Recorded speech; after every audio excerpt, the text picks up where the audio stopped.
Hello, ladies and gentlemen. It is I, Emily Sophia, aka M Mighty Sophia, here with a very belated review of the latest episode of Better Call Saul. We are currently on season 2, episode 3, Amarillo, or Amarillo, or Armadillo, whatever you prefer.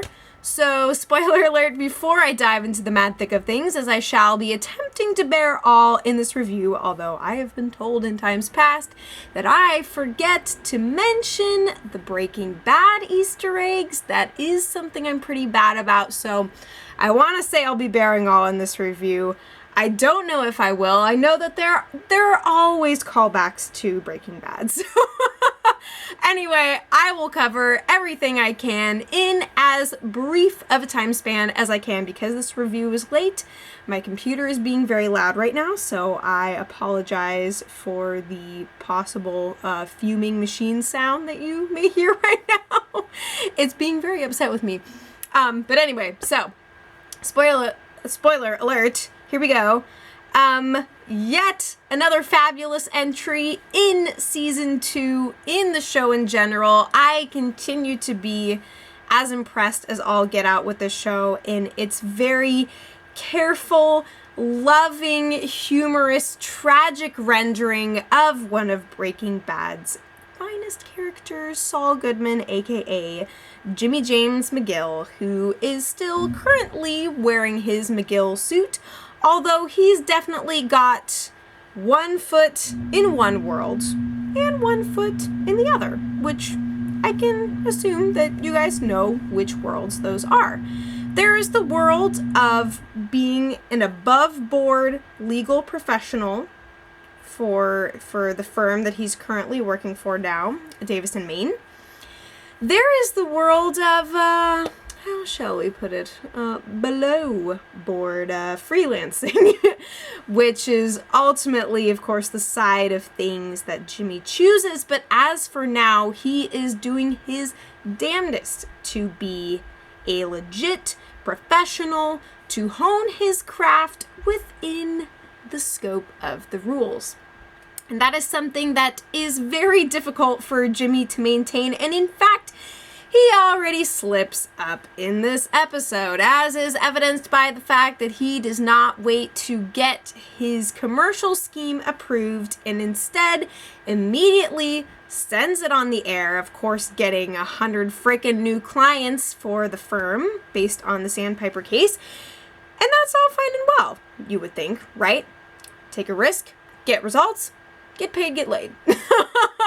But it's not going to be that simple, especially based on his phone call with the boss man, who is in dire straits, let's say. He is really not a fan of the stunt that Jimmy just pulled, and little does the guy realize just how tame this is for Jimmy, and little does he realize what exactly went down in Amarillo, Texas, which, of course, one of my favorite opening shots of all time in this show, with Jimmy in his white cowboy suit in front of the red, white, and blue. It's so classic, so quintessentially Saul Goodman, but without technically being Saul Goodman. Yeah, so of course we start off the episode seeing Jimmy solicit these elderly folk of a Sandpiper residence in the Texas area, and he's like making it look like he's addressing just one woman who responded directly to a mailer from the firm. Everything's too legit to quit. And then, of course, being the showman that he is, he ends up roping everybody else into this. Everybody wants to sign up. Everybody wants to join this lawsuit, get their dues, right? So everything seems fine and great. And as far as table talk goes, the other partners are pretty pleased with what Jimmy has done as the head of client relations or negotiations, whatever that title is. That is, of course, the point at which his brother Chuck decides to dig a little deeper into the situation because he knows. Chuck's response is so multifaceted. It's both like, A, I'm super jealous of you, B, I doubt the fact that you could possibly achieve this in a correct way. And C, I hate you, get out of my life and my realm of power. And there are so many other levels that Chuck operates on, but that freaking bastard, I am so over his business. But of course he does plant a little seed of doubt, and it gets a little sprout above the soil. But Jimmy is quick to say, you know what, just to make sure everything's fine, you know, I'm not gonna go making any house calls, I'm not gonna do this and that. And that is, of course, after Kimmy refuses to play footsie with him under the table, and he knows that clearly he's doing something wrong.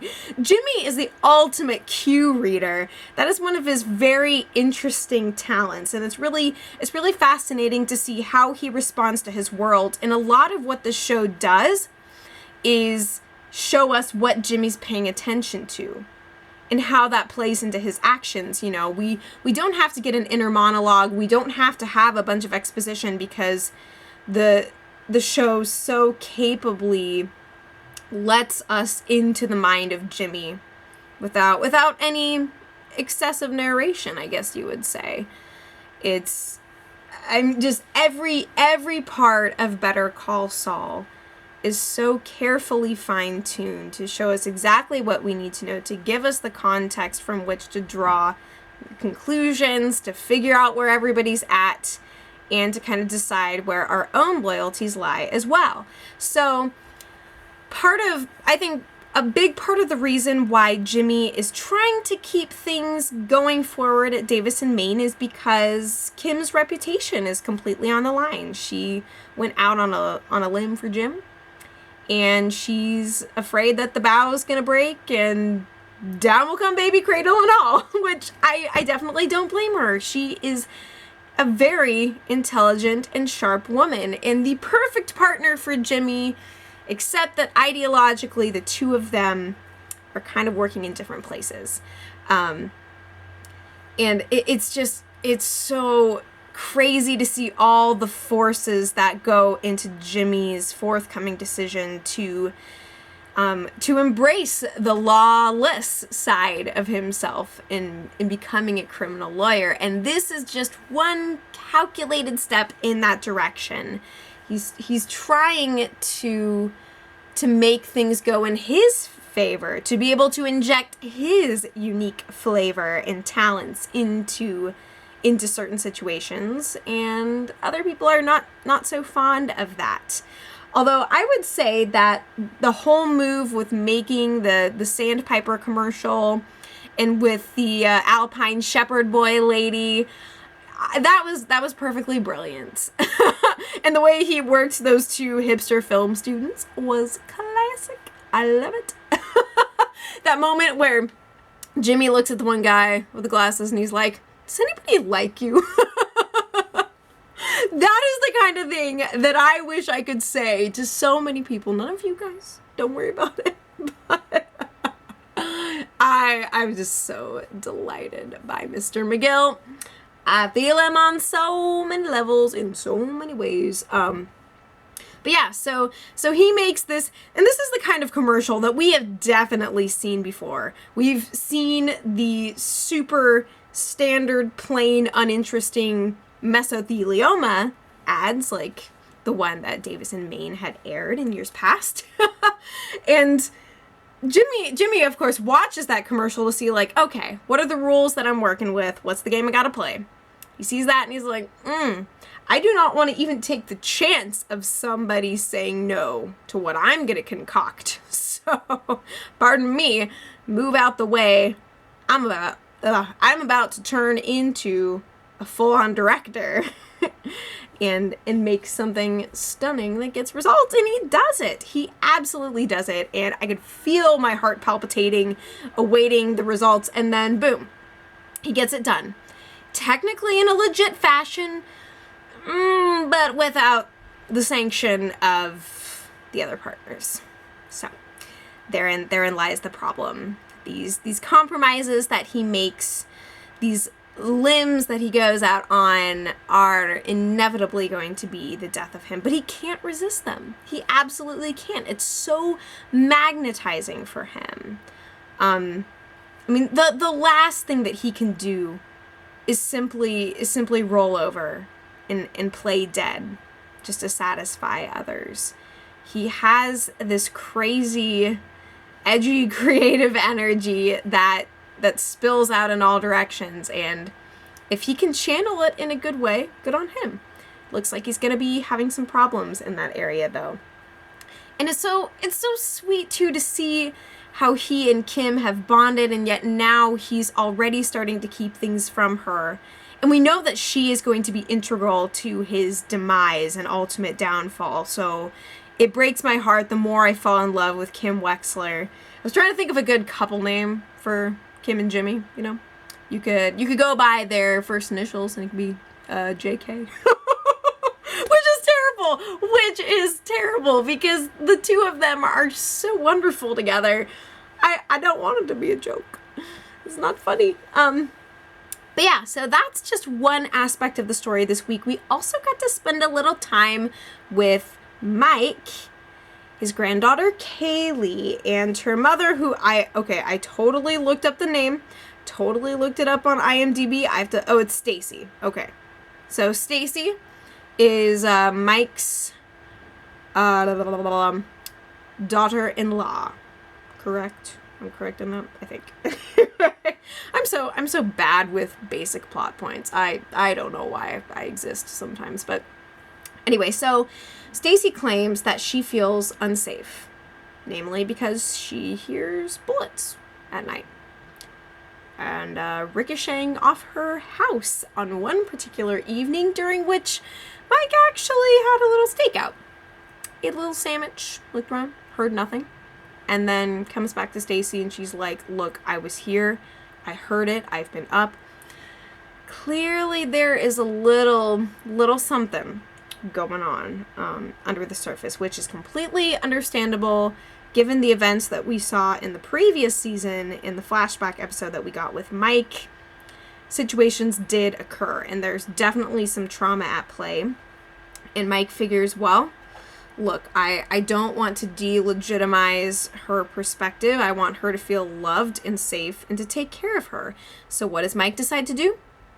Get paid, get laid. Or actually just get paid at this point. So he goes back to his veterinary pal and is trying to figure out, what are some jobs that he can do in addition to his noble service as a parking attendant. And he comes to discover that there's a pretty big paying job, in that in fact he has been specifically by name requested by a mysterious individual who I was hoping was going to be Gus. It was actually Nacho, but it's great to see Nacho back in the game. I think that he's a really compelling figure, and he connects us to some other big players in the Breaking Bad universe, so good to have him back. And he evidently wants somebody taken care of, and who else does Mike go to get the weaponry to do the job other than Bobby, who sold Walter White his gun back in Breaking Bad? See, I can make those connections sometimes, but yeah. So anyway, that is yet another super intriguing and engrossing story running alongside Jimmy's. And I look forward to seeing how things continue to collide, what other faces we might see, and how exactly things are going to go down at Davis and Maine and with the rest of the partners as they realize the fabulous thing that Jimmy has wrought, and also the horrible thing he has done by going right under their noses and saying, screw you to the world, I'm going to do what I want. That's the Jimmy way. But anyway, thank you guys so much for watching. It has been a pleasure. I will be back much sooner with my next review, and I have another one coming to my channel super soon, which is for everybody. It's about a show I've never talked about on here, so get ready for that. Anyway, thank you so much for watching, and as always, I will be back before you know it.